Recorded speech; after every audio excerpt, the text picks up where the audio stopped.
right, howdy, and good morning, or good evening, or good whatever it is where you happen to be. My name is Paul Terman. I'm with Texas A&M University on behalf of the LUX collaboration. And today I will be talking to you about the search for lightly ionizing particles using the LUX detector. Now, these particles, also known as LIPs, also known as fractionally charged particles, have a charge less than that of an electron. And they come about in a variety of dark matter and non-dark matter theories, such as theories involving magnetic monopoles, where the monopole will get a tiny electric charge under the Witten effect, string theory and multidimensional scenarios, and other situations where we have a hidden U1 dark sector. The lip can come about as a dark paraphoton, and that is a result of the kinetic mixing between our U1 and electromagnetism and the dark U1. And that can be a huge dark sector filled with lots of different particles making up the entirety of the dark matter or a portion of it. Lips can also come up when dealing with questions of charge quantization in the standard model, or other questions such as those involving the neutrality of the neutron. And this is part of a larger campaign of leaving no stone unturned in our search for dark matter. This is what I call the WIMP parameter space problem, because as you can see on this exclusion graph, we're starting to run out of room to look for WIMPs. As you can see from the exclusion of the LUX experiment and on this curve, and then the projected exclusion from LZ, that's LUX's big brother that's about to go online, we are excluding larger and larger portions of the WIMP parameter space, and we're going to hit that red line, that neutrino floor. And of course, when we hit the dreaded neutrino floor, we won't be able to tell the difference between a neutrino on one hand and a WIMP on the other. We need to start looking elsewhere. I'd like to give you a quick overview of the LUX detector. It's actually a retired experiment that was filled with over 300 kilograms of xenon. It's a time projection chamber, a TPC. And the way that those work is that an incident particle comes in, it smacks into the xenon. There will be an initial burst of light. That is what we call our S1 signal. At the same time, xenon will be ionized. There'll be cast off electrons that drift to the gas-liquid interface via an applied electric field. They'll be extracted out of the liquid into the gas, while they will produce a much larger secondary signal. We call that our S2 signal. And it's the timing between the S1 and the S2 that indicates the depth in the detector where that event had occurred. Events are read out by two arrays, one above and below the detector of PMTs, 61 PMTs each. It was located at the SURF facility in South Dakota in the Homestake mine, over 1.5 kilometers underground. And it was designed and optimized for WIMPs, but we can reanalyze that data and look for exotic physics results as well. Now, what would our WIMP signal, our LIP signal look like? It would be very different from the WIMPs.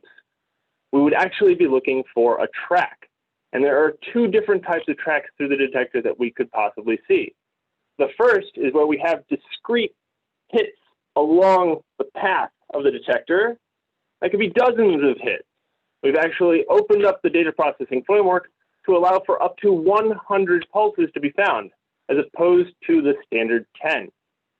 The other type of track is where we have a long, continuous, or mostly continuous block of ionization cutting through the detector. This would be much similar to what a muon would look like if it were going through. What we've done is we've instituted pulse chopping to deal with that, which I'll detail in a minute. For simulations, here's a simulation of the first type. We use the JAONT4 monopole class. That's an extension to the standard JAONT that we've incorporated into the LUX simulation software.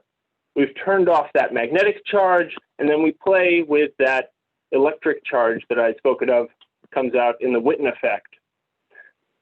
And we've simulated lips in the range 0.01 to 0.3 of the electron charge. And here's an example where we see one cutting through the detector. Now for the second type, where we have that long block of ionization, we see that coming out with much higher charge lifts.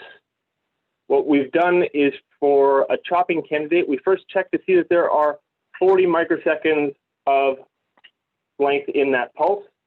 If it has certain amounts of structure, because we're trying to avoid chopping up baseline shifts if at all possible, if it does have that structure, we then find the first large pulse, which might be disjoint from the main long pulse, as you can see in this particular example.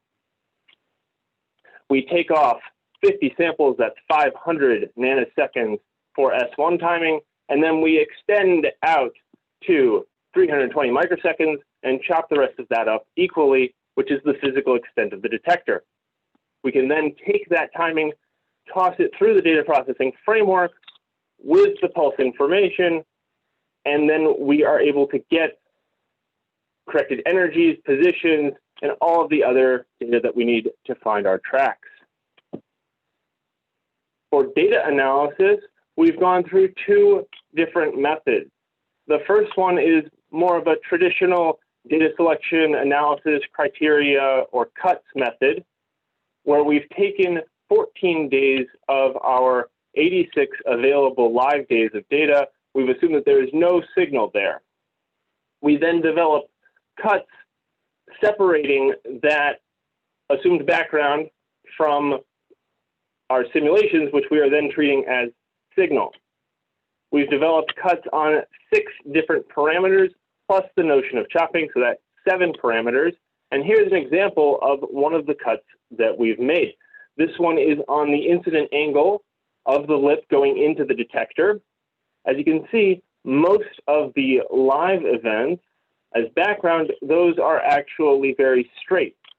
Why is that? That's because they are electron backgrounds such as E-trains or electron bursts or baseline shifts that have passed thresholds that are very, very straight in the detector, whereas our simulated lips have a much wider range of angle. The second way that we've gone about doing data analysis is using machine learning, specifically boosted decision trees, using the scikit-learn package in Python with AdaBoost. We first made a 7-parameter BDT, running several thousand of these BDTs using the 14-day test set that I had mentioned and our simulations. The program will output something in predict-proba space, or it has a predict-proba program, where it will give us a value between 0 and 1 as to how signal-like or live-like a particular event is, as you can see in this bimodal distribution on the left. We wanted to make sure that in the test set there were absolutely no events making it into the signal set. So we had actually biased the predict-proba space a little bit and predicted that at 0.54 we would have no anticipated leakage when we open that up to the full live data set. We then used the most conservative boosted decision tree of the thousands that we had generated. That was the one that went to 0 live events in the test set the quickest. It actually did so at 0.52. Now that conservative assumption or conservative imposition did hurt simulation efficiency a little bit. It was actually slightly below that of the cuts method. However, this can be looked at as more of a verification of machine learning methods in general, that using the same parameters that we used more traditional methods as those that we did for the BDT, we can say, okay, maybe this BDT isn't quite such a black box. It's something that we can feel more grounded and secure on. When we did that, we then felt comfortable opening everything up to 71 parameters that we had for track data, and we were able to make a similar cut in predict-proba space, but not make any other requirements on the BDT to get an improved result. And what does that look like? Here we have our simulation efficiencies. We have our 3 different methods, We have orange, that's this line here, where we have 0.3 on the left, going down to 0.01 on the right. We have our boosted decision tree with 7 parameters in purple, which is slightly below the orange line. But again, that is more of a verification of boosted decision tree methods, that these actually do make some sense.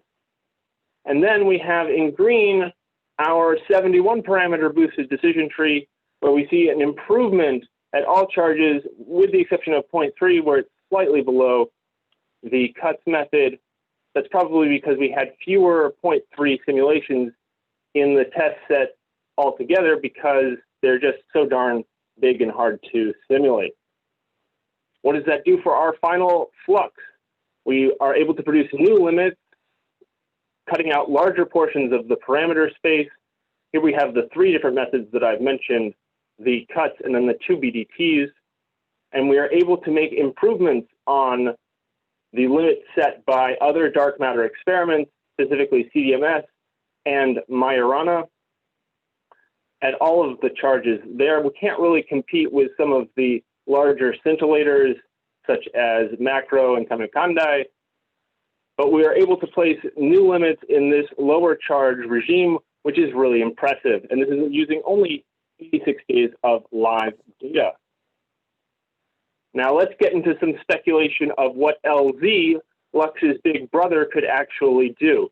This isn't a full-on prediction of LZ's capabilities, but just taking into account LZ's larger size, efficiency, and run duration, we can see that there would be an over 2 orders of magnitude improvement on the current result, bringing us very close to competing with some of these larger scintillators as well. So that would be really exciting, and I'd like to give a plug to David Woodward, who will be talking about LZ 2 sessions from now. Stick around for that one. And if you guys want to hear more about the LIP analysis, I will be talking again about LIPs at the South American Dark Matter Workshop in December. I hope to see you there. Thank you for joining me today.